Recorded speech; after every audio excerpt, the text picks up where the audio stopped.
Hello મિત્રો, જય શ્રી કૃષ્ણ. જે રીતે મેં તમને કહ્યું હતું એ પ્રમાણે કે કેનેડાની અંદર જે સાસ્કેચ્યુઅનના પીઆરના ડ્રો સિલેક્શન આવી રહ્યા છે એમાં 89 7th ઓફ માર્ચે જે 2 ડ્રો થયા, એક્સપ્રેસ એન્ટ્રી અંડરમાંથી સિલેક્શન થયું અને જે કહેવાય ઓક્યુપેશન ઇન ડિમાન્ડ લિસ્ટ દ્વારા સિલેક્શનો આવ્યા.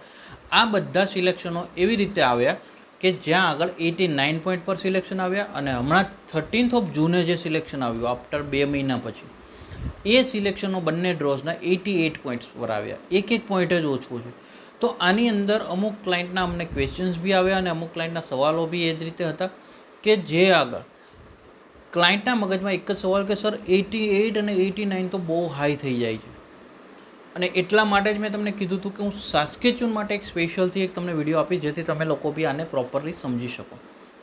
વિડીયો લાસ્ટ સુધી જોશો તમને પ્રોપરલી સમજાઈ જશે અને જો તમારા કોઈ ક્વેશ્ચન કોમેન્ટમાં તમે કરશો તો હું ટ્રાય કરીશ કે તમને રિપ્લાય આપીશ.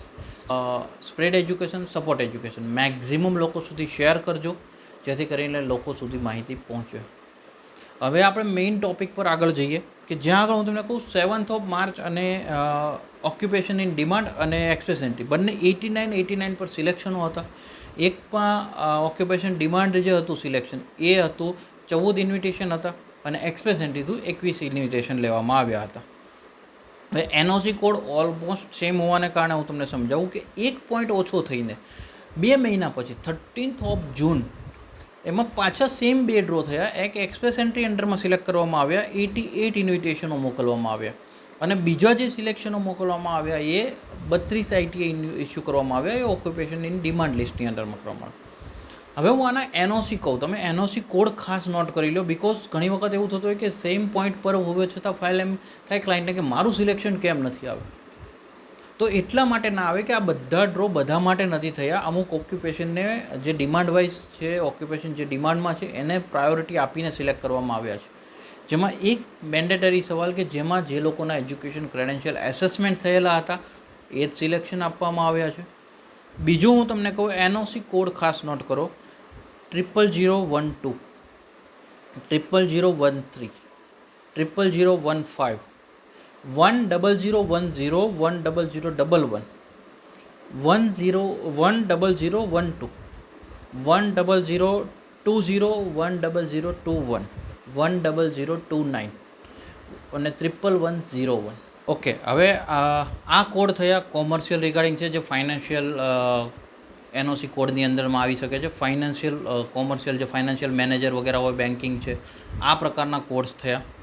આ સિવાયના કોડ લખો તમે 12013, 12102, 11102, 11109, 11200, 12011, 12012, 21120, 21110, 21211, 21101, 21110, 21222, 21223, 21231, 21232, 21234, 21300, 21310, 31200, 32109, 33102, 41402, 63102, 70012, 70020, 82030, 90010, 92011. આ બધા ઇન્વિટેશનો હું તમને કહું તો કોમર્શિયલ, મેન્યુફેક્ચર મેનેજર, સાયકોલોજિસ્ટ, આ બધા પ્રકારના કોડ્સને સાસ્કેચ્યુઅને પ્રાયોરિટી આપી છે એમની જોબ ડિમાન્ડ પ્રમાણે. હવે તો કે જે લોકોનો સ્કોર 88થી ઓછો છે એ એક હેડેક રહ્યું કે તમે લોકો જે કોમર્શિયલ ફાઇલ કરી છે એ લોકો તો ડિમાન્ડમાં તો છે. હવે તો કે તમારું ટેન્શન એ જ કે સર 88 ને 89 પોઈન્ટમાં ક્યારે વારો આવશે. હવે હું તમને સમજાવું કે આ એવા કોડ હોઈ શકે, આ એવા સિલેક્શનો હોઈ શકે કે જે કેન્ડિડેટ્સના ક્લોઝ ફેમિલી રિલેટિવ યા તો સાસ્કેચ્યુઅનમાં હોય અને એમને 30-20 પોઈન્ટ્સ મળ્યા હોય, યા તો એમની પાસે સાસ્કેચ્યુઅનમાં જોબ ઓફર લેટર હોય, એમને 20-30 પોઈન્ટ્સ યા જે બી પોઈન્ટ્સ એમના એલિજિબલ થાય છે મળ્યા હોય તો જ આ પોઈન્ટ સિસ્ટમ સુધી પહોંચી શકે. બિકોઝ હું તમને કહું સાસ્કેચુઅનની પોઈન્ટ સિસ્ટમ પ્રમાણે જો તમારું મેક્ઝિમમ પોઈન્ટ હું વગર તમારા કોઈ ફેમિલી રિલેટિવ યા જોબ ઓફર તમારી પાસે સાસ્કેચુઅનનો ના હોય ને હું તમારા કેલ્ક્યુલેટ કરું તો એ હાઈએસ્ટ 70 જ પહોંચે. તો એની ઉપર કઈ રીતે સિલેક્શન આવે? હવે આપણે પોઈન્ટ સિસ્ટમને કેલ્ક્યુલેટ કરી લઈએ કે એજમાં મેક્ઝિમમ તમે 12 પોઈન્ટ માનો કે કવર કર્યા. જો તમે શું કહેવાય 35 વર્ષ સુધીની એજ છે તમારી. એજ્યુકેશનમાં માસ્ટર લેવલ સુધીનું એજ્યુકેશન છે તો બી તમને 23 પોઈન્ટ જ મળ્યા. એક્સપિરિયન્સના તમારા પૂરા પોઈન્ટ તમને મળી ગયા. લાસ્ટ 10 યર્સનો ફૂલ એક્સપિરિયન્સ તમારો હતો તો બી તમને 15 પોઈન્ટ મળે છે. અને IELTSના 20 પોઈન્ટ જે હાઈએસ્ટમાં હાઈએસ્ટ પોઈન્ટ તમને જો કદાચ કવર કરી લ્યો છો તો 20 પોઈન્ટ તમને આ મળી ગયા.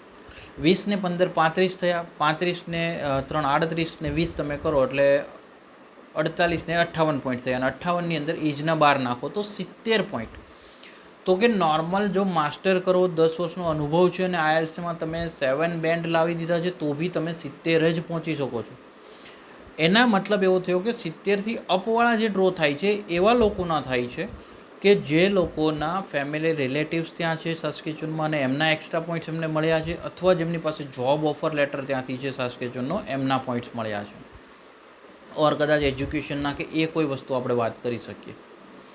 એટલા માટે તમને કહું છું કે તમારે હેડેક નથી લેવાનું. હજી એ સિનારીઓ ચાલી રહ્યો છે કે જે લોકોના સિલેક્શન આવી રહ્યા છે જ્યારે 70થી નીચેના કોઈ ડ્રો આવે ત્યારે તમે તમારી પોઈન્ટને તમે કેલ્ક્યુલેશનમાં લઈ શકો છો. ટ્રાય કરી છે કે મેક્સિમમ લોકો સુધી સારી રીતે આ માહિતી તમને સમજમાં આવી ગઈ હશે. જો માહિતી સારી લાગી છે તો એક લાઇક કરી દેજો અને મેક્સિમમ લોકો સુધી શેર કરજો. Spread education, support education. ક્યાંય બી તમારા આમાં કોઈ સવાલ, ઓપિનિયન કંઈ બી હોય તો કોમેન્ટ કરવાનું ભૂલતા નહીં. Thank you so much. જય હિન્દ, જય